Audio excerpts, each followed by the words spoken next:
This is Zach. His life was completely changed at the age of 10. At that point, I was hit by a car. I was thrown over 100 feet.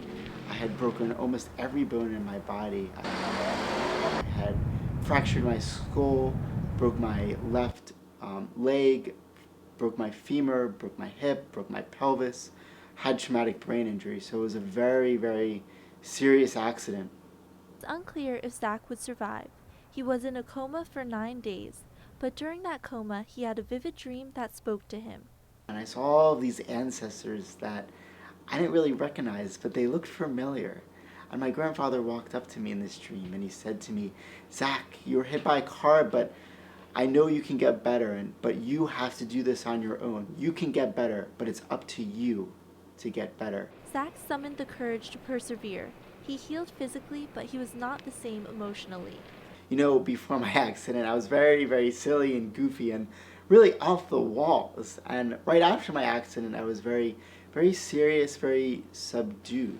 But then from finding who I am again, I kind of became silly again. And because I found out about my passions in life and nature and music, I really became silly again. After getting through this very difficult time in his life, Zach decided to write a book titled Angels on Our Shoulders. He wants to share his experience with anyone who is going through tough times.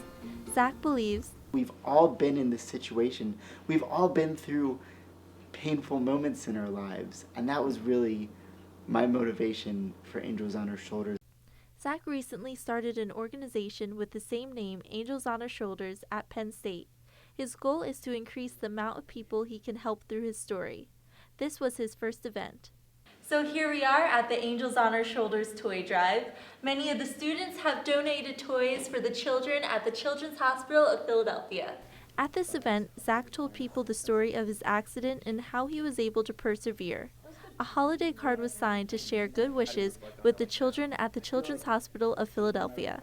Lindsay Skirker played a major role in planning this event. After meeting a few times, we came up with a little plan of something to do to get off the ground, and that's how this first event happened, and that's how hopefully we'll plan more events the rest of the year. This is what the students thought of Zach and his story. And we learned more about kids and what they're going through in hospitals, and we made an impact with toy drives and we did car for kids, and I think it was a really great part of the event where we actually made an impact for these kids. Me realize that some of the problems I'm going through aren't that really aren't that big of a problem, and that I can get through anything. If you are going through a tough time right now, always remember that you can make it through. Reporting from State College, I'm Courtney Testa.